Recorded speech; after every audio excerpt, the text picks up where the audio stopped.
Hi, everybody, and welcome to the next episode of A Journey Towards Emotional Self-Regulation. For those of you who are new to this channel, I am Smriti Gopal.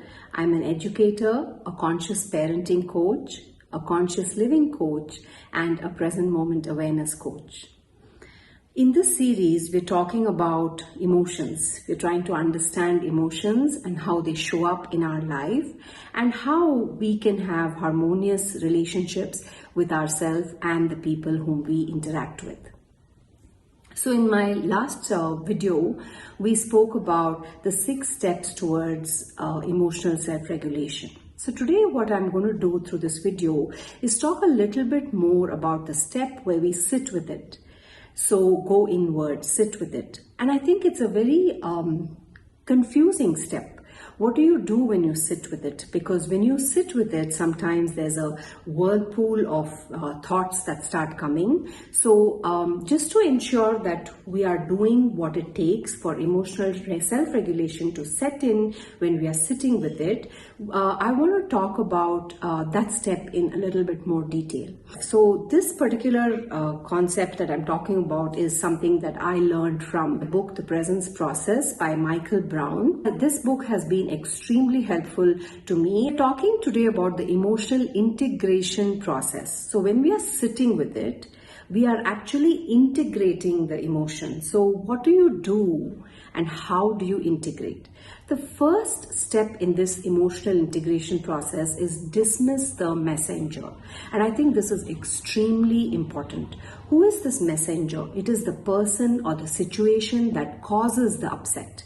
And usually what happens is we start running after the messenger and we want to shoot the messenger, but that does not help us integrate our emotions. In order for us to integrate the emotions, we need to let go, we need to dismiss the messenger, thank the messenger for giving us this piece of information and go inward. So that's the first step in sitting with it. If you're catching yourself sitting with it and blaming this other person or the situation that has caused this upset and wallowing as to why did this happen to me, then you want to catch yourself, because the first step in the integration process is to dismiss the messenger.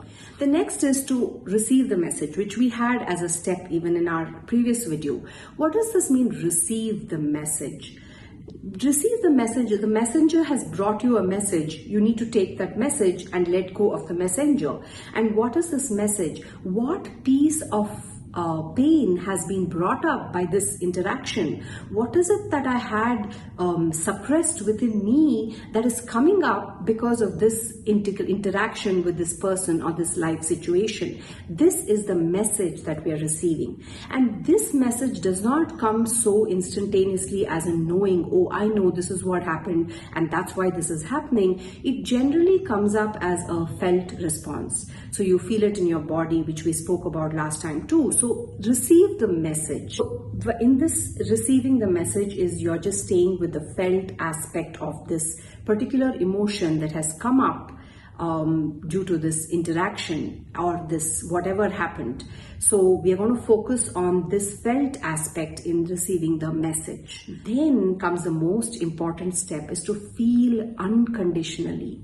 You don't want the pain to be gone. You are not asking it to be fixed. You are consciously contacting this upset that has appeared with no agenda, with no manipulation, without racking your brain to understand it.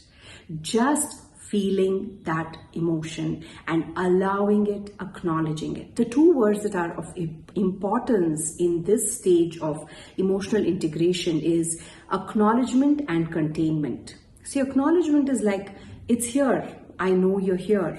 I know you're hurting. I know you're feeling fear, anger, grief, whatever it may be for you. I am here for you no matter what. So this is the acknowledgement part. The containment part is the realization and the accepting of the responsibility for the quality of this experience. It's very important for us to bring a distinction here, and that is containment and suppression. They are two different things. When we say contain, we are not suppressing. And what's the difference between the two? Suppressing is pretending that it really didn't happen, or we're erasing all the clues that show that it happened. But with containment, we are welcoming it. It's here, it's happened. We are completely acknowledging it, and we are containing it in the sense of producing a kind of a safe space for whatever is coming up to come up. Not putting it down, but it's coming up. It is not being projected onto another person or creating another life situation or self-blame. It's not being projected. It's being contained, and it's held in the safe space of your awareness for it to heal.